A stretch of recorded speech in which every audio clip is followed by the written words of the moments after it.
Now, will the speakers come here? And now you can ask questions. Okay. We'll have 10, 15 minutes.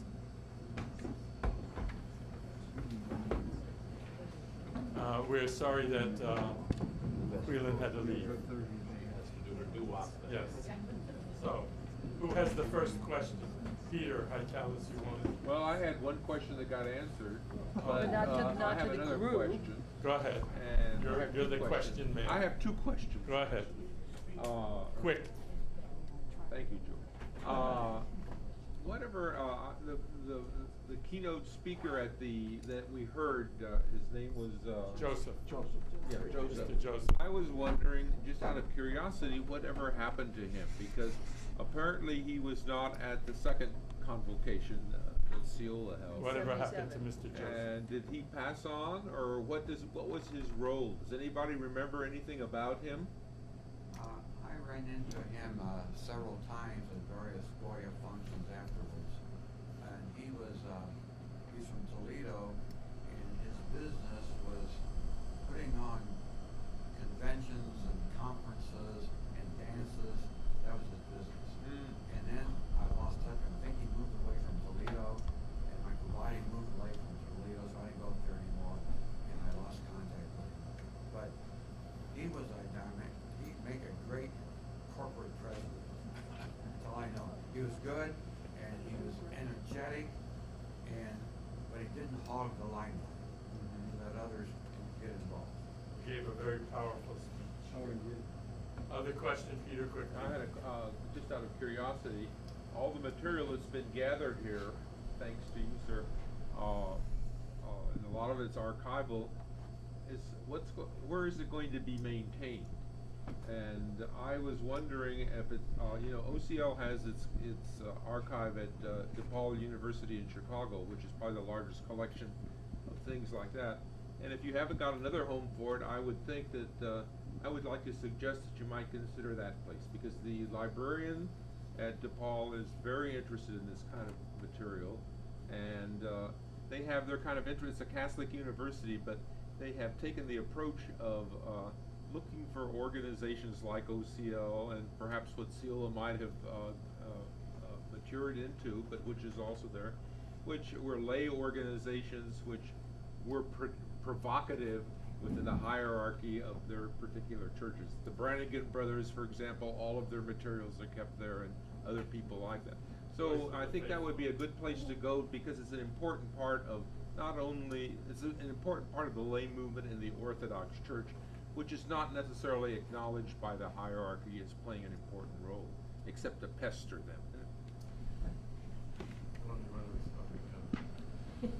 Well, the material, anything that you saw with the blue seal, is presently archived and maintained in climate-controlled conditions in the archives of the Romanian Orthodox Episcopate, of the OCA, and also of the Romanian American Heritage Center, which is an institution on the same grounds as the headquarters of the Romanian Episcopate. But I'm in complete agreement. I would love to see this material broadcast as far as it can be, and to become part, at least, of the general consciousness of the American Church. There is a little bit of an issue, and I have attempted, but neither Quaylen Nassar nor I have been able to speak with the upper management at KDKA, which I understand is the copyright owner of the 1977 video. And if you have time this afternoon, I'd be willing to stay and play that video. It is the only video we have, and it is very impressive. It's very lovely. My goal ultimately, but I would probably need 2 or 3 other people to work with, would be to go through the other archdiocesan archives, locate everything. I mean, the amount of material is voluminous. I have probably 10 or 15 of the 50, 60 meetings of CO. They met twice a year during the lifespan. So I would be extremely happy to share any of the information with anybody. The audio, now my research and if there are any IP lawyers in the intellectual property lawyers in the audience, you you can fill me in, but I think 1963 is probably at this point, because the patent law and the copyright law changed, may be either public domain, or we could probably get under a more liberal fair use doctrine. Plus, we're a church, what the heck? You know, if we try to fill theaters and sell tickets at $25 a head, it might be a problem. But we would want to use this for building up of the church and being more active, so I'd be very happy. George? You know, I've been involved with Cleveland. We have 24 Orthodox churches in Cleveland. And I've been involved all through the years with all the youth ministries. I don't know why they have never been involved. Were we asked to be involved? I'd like to know today. Well, I remember one of the speakers said that they were planning a meeting in Cleveland, and he's from Cleveland, so that Mike? Yes, he's from Cleveland. Well, Here he is right here.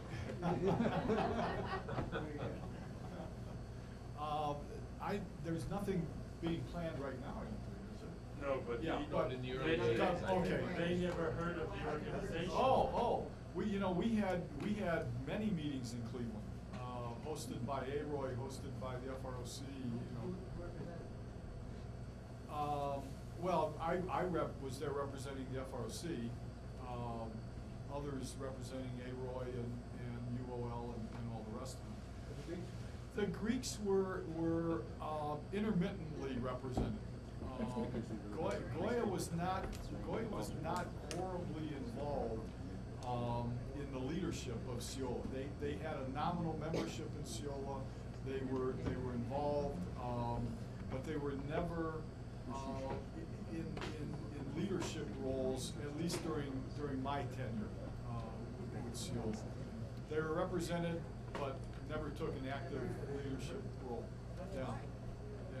They were very ethnocentric. No, by that time, Goya was not the same, by that Goya was time, not the same. was not the same organization. Right. And Jim had mentioned that to me, it wasn't the same organization. It diametrically changed in the late 60s. And I don't know whether it was because of Kent State, whether they thought that American kids were just a bunch of, wild-eyed and, raging hormones, or whatever. There's a natural, to be as kind as I can to those in legitimate authority, I think there's a natural fear of a movement getting out of hand. And even more so when you're Orthodox. And the more I listened to Archbishop Jacobus, especially when I listened to him, this was immediately after Archbishop, immediately after Vatican II, threw the baby out with the bathwater. At least, we're Orthodox, we think that.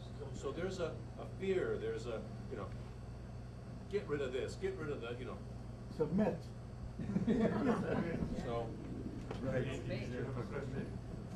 Now there should be even more about it. I wanted to ask, there was a statement up there that there was a canonical issue that almost sabotaged the first meeting, like the 63 meeting. What was the issue? I think Michael referred to the canonical issue that he came out and said it. I felt because I was putting it in print that it might be a little bit more of a problem. It was the issue of the Ukrainians, and keep in mind, our Romanians issue was resolved by 1963. It's the canonical issue. It's just like today. Just like today. Is this on tape? Why? Well, I've said this before. I've said it in my articles. And you know what I really love? And this is just an aside, but it can be on tape. At no point did my Archbishop ask me to censor my program. He saw this for the first time. And I can't tell you, I believe that this is the feeling that these people had in 63, 77. You feel trusted, you feel that you self-censor, but it's not in a bad way.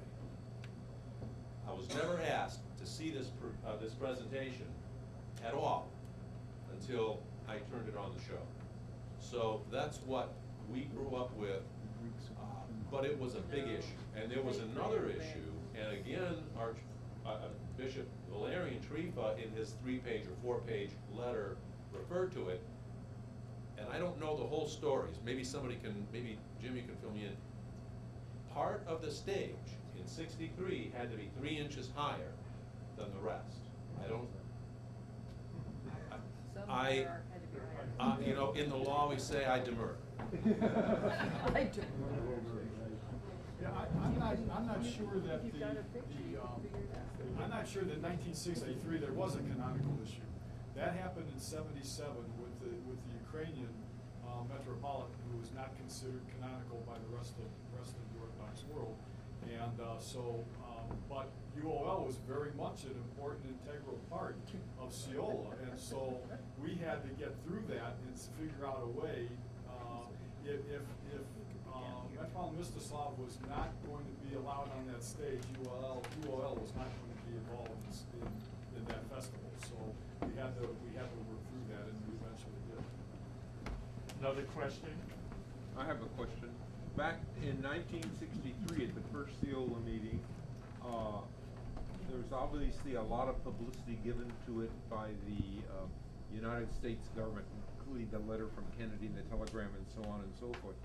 Do you have any feeling that that meeting was in some subtle way encouraged as part of the official American policy toward Eastern Europe, and trying to convince them here was a large group of Orthodox people in America that could express their religious freedom as opposed to the conditions they lived in?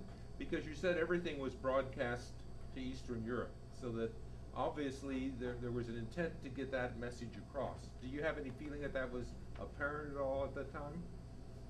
No. I knew they were trying to do it, but the mechanics of it, I don't know.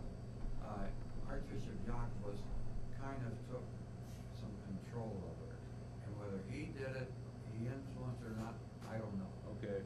I don't know. But there may have been some subtle kind of Yes, it influences. could have been very well been.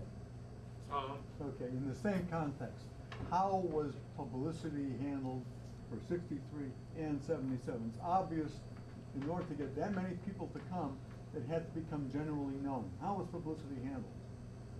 Well, can I speak for '63? Yeah.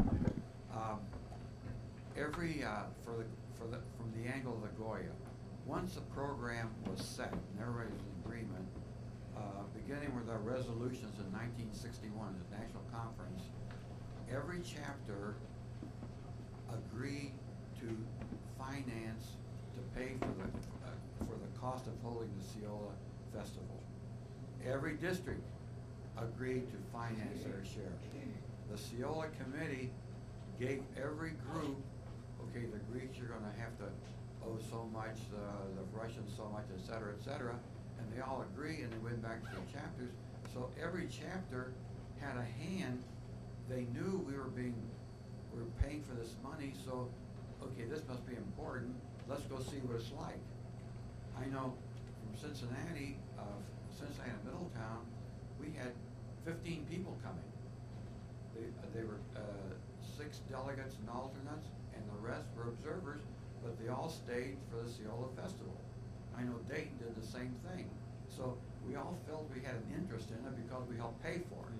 So each Goya chapter actually contributed funds and identified delegates to come. Yes. Well, but they Yes. had their conventions there. Chapter. Say it loud so everybody else Yeah, can hear. each chapter did, and each district did. George just made the point that they all had their conventions. Well, yeah, I mean, those people were gonna be there because of all the work that they did to bring their annual conventions. The Goya convention used to be huge. I mean, I don't know, how many people would come to a Goya convention in those years, Jimmy? 800 to 1,000 Yeah. people. Yeah. Right. Not counting visitors who maybe just drop in for a day or two. Well, They were big things. Well, in addition to the business meetings, they had socials, they had dances. I mean, there were Right. people coming from all over the country, Right. like they go to y'all conventions or the AHPA convention, just to meet each other.